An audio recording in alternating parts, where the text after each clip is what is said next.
Oxley Feed Mill's veteran drivers race for the Bendigo Harness Racing Club. It is on the 24th of November, and making his first appearance, John Justice joins me. Firstly, John, welcome. Thank you. It's one of those ones, you've got to be careful how you ask it, but were you honoured to be get the phone call to be a part of the veteran drivers race? Well, I laughed a bit and thought, I didn't think I qualified, but unfortunately time does creep up on all of us. And I looked at the calendar and realised I was at the right age, and I got the call up.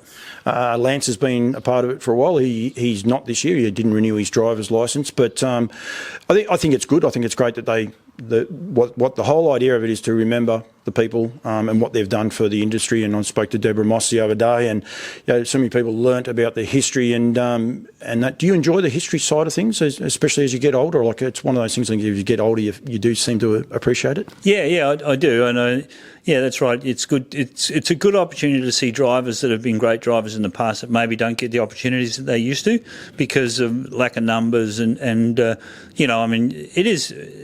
Basically, it is a young person's game. Once you realise it, there's a lot of good drivers out there, but young people take risks a bit more than a lot of the old guys, and the risks often pay off. Yeah. Well, some of us worry about our golf handicap, and we might be playing the next day.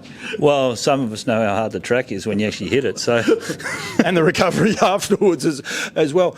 The Justice name, as far as harness racing, for as long as I've been in it, and I'm sitting here looking at a couple of the rugs hanging up above the top. And there's some sponsors that are no longer with us, but the race names are here, and the Justice name. Your daughter's driving now, but you must be proud of the legacy that the Justices have left in harness racing. Full stop.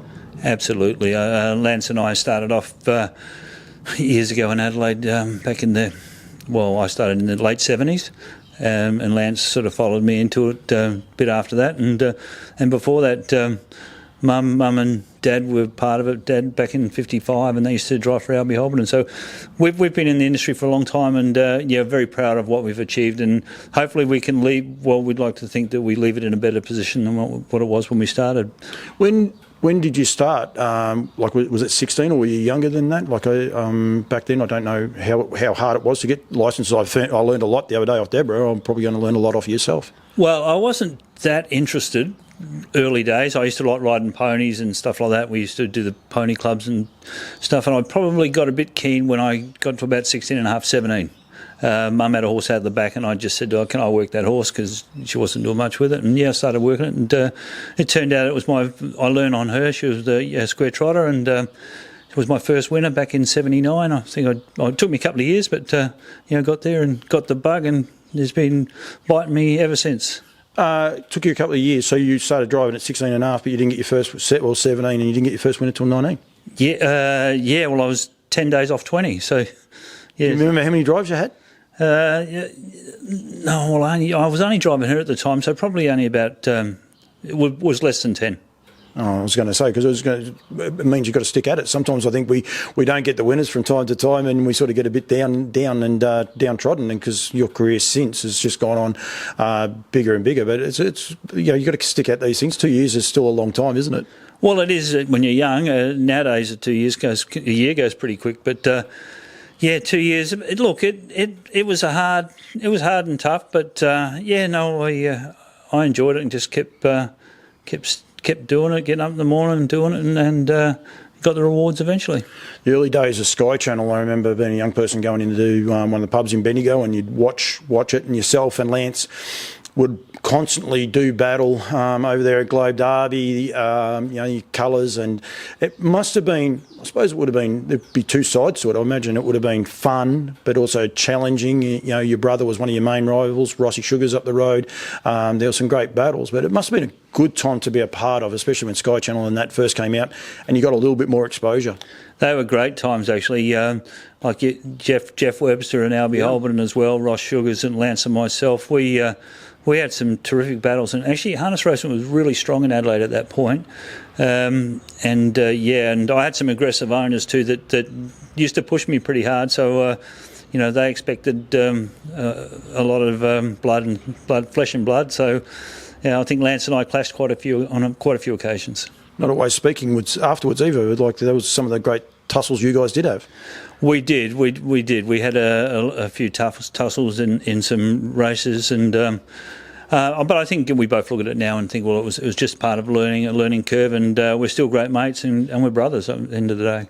You both made the move here to Victoria and then make Melton effectively your home. Do you still enjoy the game? I do. I actually enjoy it a lot more now, to be quite honest, because I actually like watching my daughter drive. I still like to drive the occasional horse, but I get a big thrill out of watching her and then discussing races afterwards with her, and it just gives me a bit of a buzz that way. So I'm really pleased with the way that's going. I enjoy the way she drives too, don't worry about that. She does a good job for us as well. Some of the horses you've had over the journey, you say there before about Trotter being your first winner.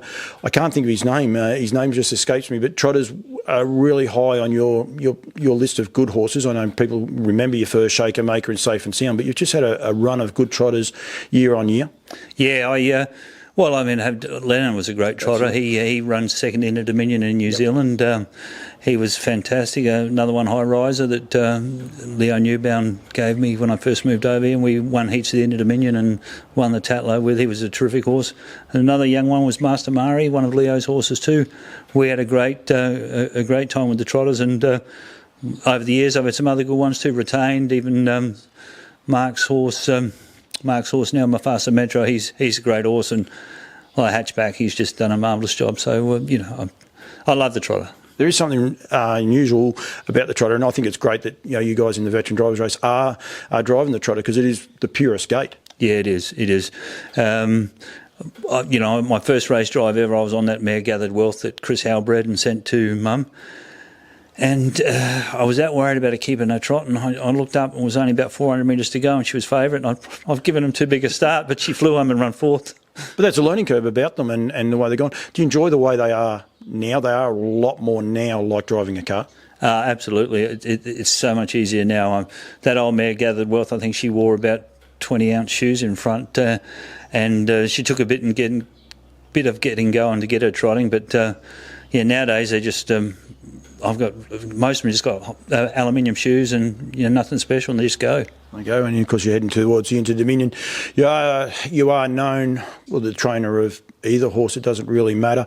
Shaker Maker, I mean, both of the boys as far as stallions as well, but on the racetrack. But Shaker Maker, I suppose, had that bigger appearance, but then you had this little junkyard dog, if you like, with Safe and Sound, and what they were able to do. And again, we talk about the Justice as being a legacy, but both those horses, especially Safe and Sound, the legacy he's left as far as a stallion, and even maternally wise with Larrakia Lady and that whole family. There's some good milestones that you've got back in your career. Absolutely. The family's really strong, and Safe and Sound, he's a marvellous horse.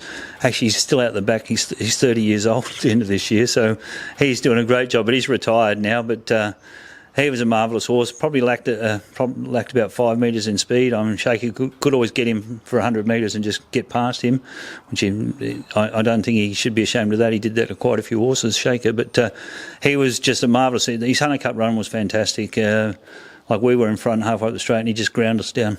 Yeah, and did Brian Gaff drive him on that occasion?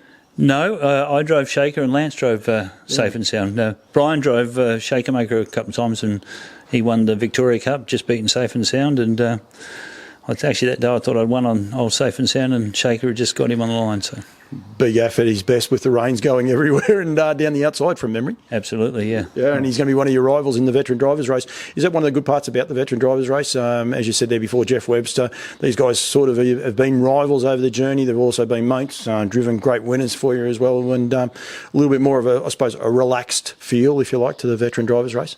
Yeah, it will be. I always find it relaxing when you go in those driver series. I just find them, you don't get too... I mean, we all want to win. We want to beat each other, but no one is going to knock you over, take your legs, or be too aggressive, I don't think. Yeah, no, absolutely. 24th of November at Bendigo, Lords Raceway. Make sure you get their veteran drivers race. It's going to be a great night, a Friday night, lead up to the Breeders' Crown, and John will be a part of it. I know they do it very, very well. They will have a bio on most of you guys as the drivers. You'll be looking forward to some of the stuff. They probably find a bit of random stuff that you forget from time to time, but it's going to be a great night. We want as many people to go there. Thank you very much to Oxley Feed Mills as well for their continued support. I will say that on behalf of it's one of the longest sponsorships I can remember. So it's a great cause, and it's a great driving thing. John, thank you very much, and good luck. Thanks, Paul. Thank you very much.